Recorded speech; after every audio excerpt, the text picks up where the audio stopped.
Hey friendlies, it's Carolyn and welcome back to my amazing RV life. Welcome to Sedona, Arizona. Wow. Wow. Got here yesterday. I left Ehrenberg, Arizona, where I had been for I think about a week, kind of on and off in my after all of my Mexico and my Slab City and my Salton Sea and my Anza Borrego. My plan was to stop at Ehrenberg for a couple of days and hang out with friends and say goodbye before I headed north. And I ended up getting stopped there for probably about 9 days.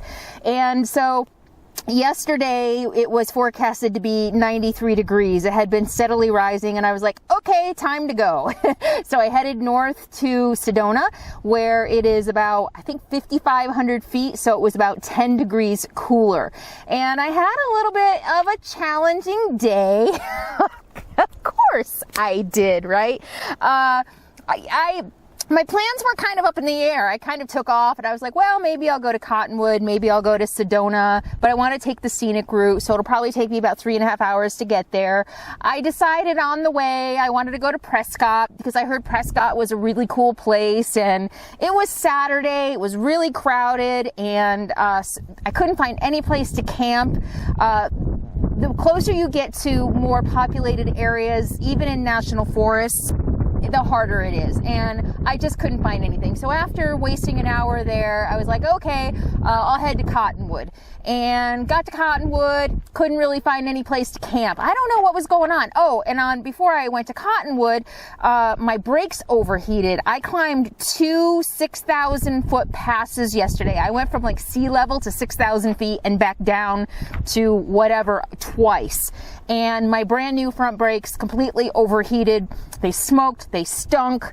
On the second pass coming down, I had to pull over and let them cool off because I barely had any brake left. So I'm going down in low gear. I was actually just thinking I should have gotten out and taken video of my brakes smoking up a storm, but I was too busy worried about not dying. I was really convinced I was going to die. I had no cell signal. I was halfway down this mountain. My brakes barely worked. Whew. You see that butterfly? It was a little bit of a stressful situation, and so I hung out for a while. I kept testing the brakes until some of they weren't as spongy anymore, and then I just proceeded down the hill in second gear. By the time I got into Cottonwood, they weren't stopping me hardly at all, and called my new friend Badge this morning, the mechanic, and said, what should I do? It's Sunday, so I had planned on taking it in tomorrow to get it looked at. And basically, they just overheated. You know, I have a 29-foot RV. It's heavy. I probably rode the brakes too much going down these really steep, windy roads. They overheated. I have to learn how to use low gear. Not ride the brakes so much. So anyway, it was a challenging day. I'm alive. Everything worked out. My brakes are fine. I ran some tests on them this morning that my friend Badge recommended. My brake pedal is fine. It's nice and stiff, so we don't think it's a master cylinder. I still think it might be a brake booster, but he's going to take a look at it and we'll see. So I'm here. I made it to Sedona late last night.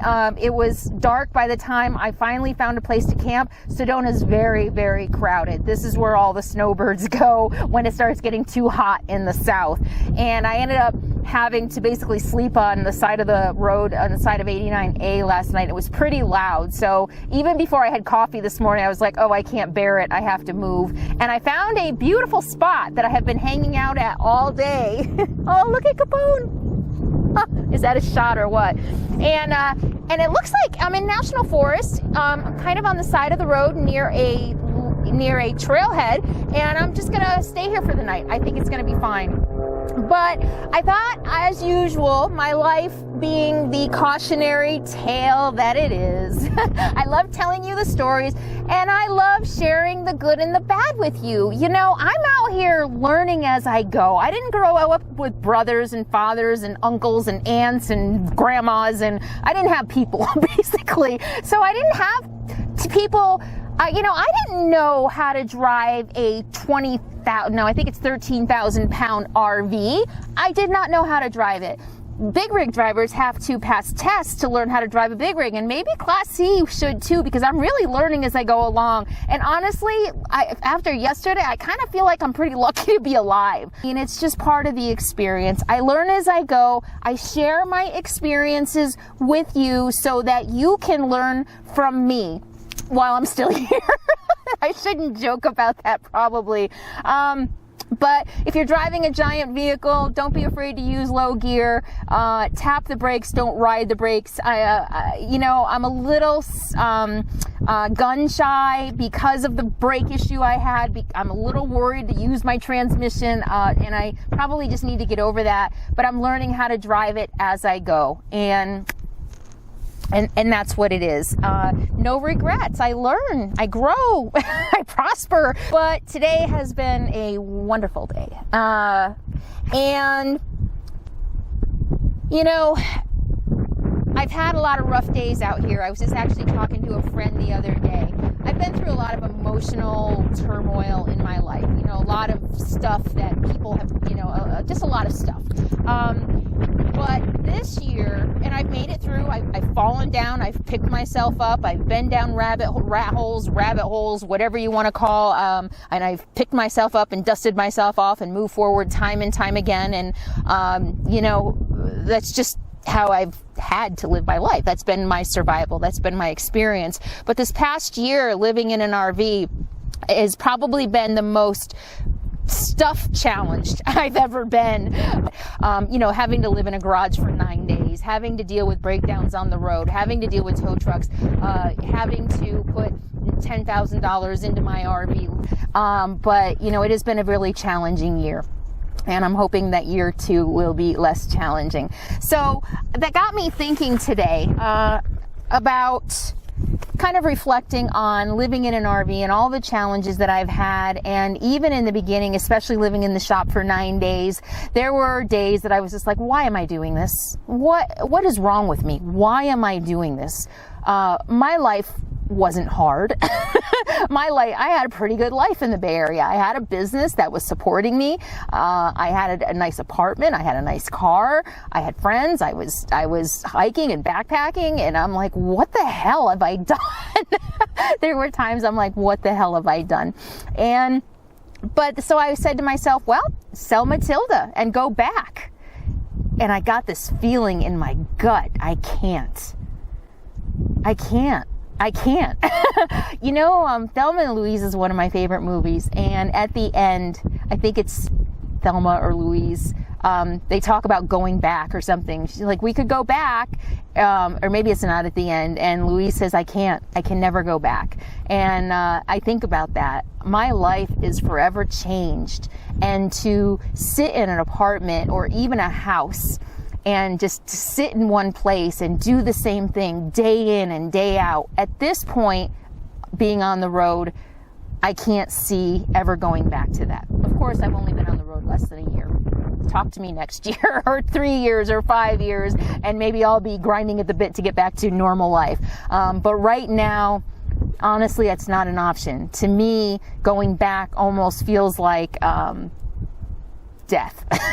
Sounds really dramatic, but it does. God, I'm just now starting to embrace my freedom and really understanding, leaving Ehrenberg yesterday morning and feeling like I can go anywhere I want, and knowing that no matter what, I can support myself. I can make a living.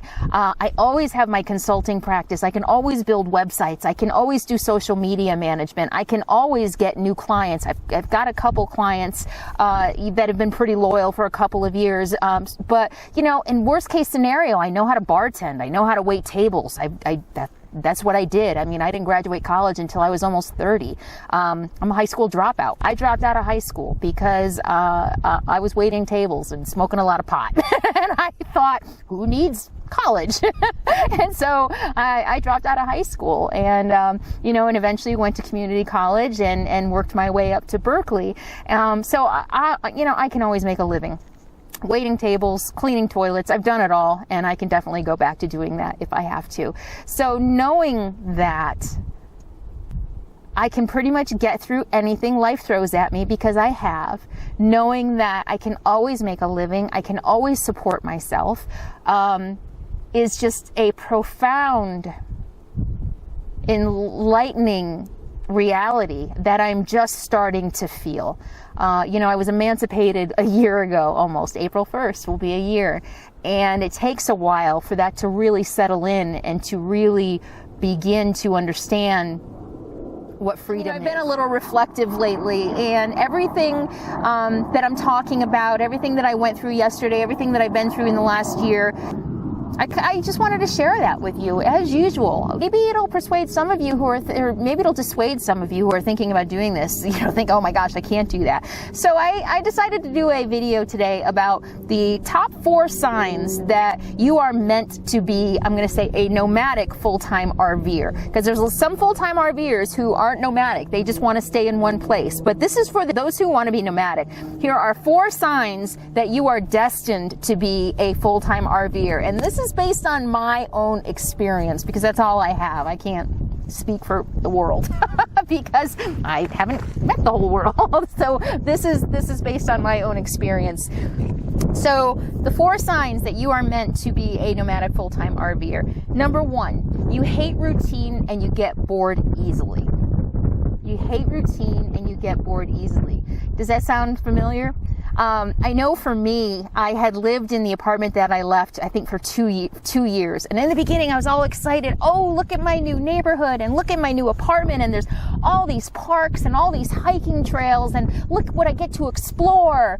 And within 6 months, I had hiked all the trails twice. I'd explored everything around there. And I'm like, okay, I cannot go hike that same trail again.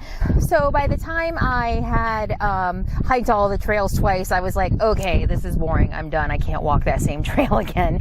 And when I decided I needed to make a change and leave the Bay Area, I thought, well, maybe I'll just move to someplace else. Maybe I'll move to a different part of the state, or maybe I'll move to another state. But I realized that I'd get bored with that too, and that wasn't necessarily going to solve my, you know, really, I think my gypsy nomadic heart, which I'm now starting to realize, or I realized last year, has really always been with me, and I just kind of buried it.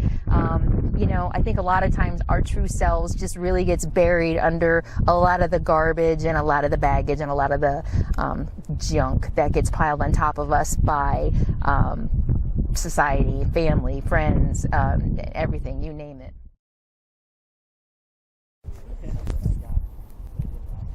So yeah, so if you, I've got company here, so it's kind of hard to shoot. I've never shot with company before. So yeah, you're meant to be a full-time RVer nomad if you hate routine and you get bored easily. So if that sounds like you, then yeah, get on the road quickly and have fun. Number 2, you thrive on new experiences. I think going hand in hand with getting bored quickly and hating routine is that you thrive on new experiences. You love exploring. You go to new places, and anything that's new is exciting. That's the way I am. I mean, like you've seen in my video so far, it can be a rock in a gorge in Nevada. It can be Slab City and seeing, you know, people living in shanties and stuff like that. But as long as it's new, it's exciting to me. And I think maybe what that is a quest for knowledge. You know, my whole life has been about self-discovery because it had to be. Otherwise, I would be, you know, in prison on welfare with 15 kids like the rest of my family. That was unfair, sorry. Otherwise, I would have been another statistic. So I've had to really work hard at learning not only about myself and what makes me who I am, but just learning about what's around me and learning about the world and learning. So if you thrive on new experiences and love to learn, then I would say, yeah, being a full-time nomad RVer is definitely for you.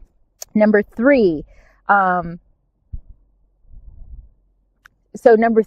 third sign that you are, the third sign that you are destined to be a full-time RVer nomad is that fear is, okay. So number 3, So the third sign that you are meant to be a full-time RVer, Vandweller, nomad is that fear is something that you conquer, not something that you run from. You're going to face a lot of challenges on the road. You're going to deal with breakdowns. You're going to deal with scary situations. You're going to end up in the middle of the night hearing a noise that's going to scare the crap out of you.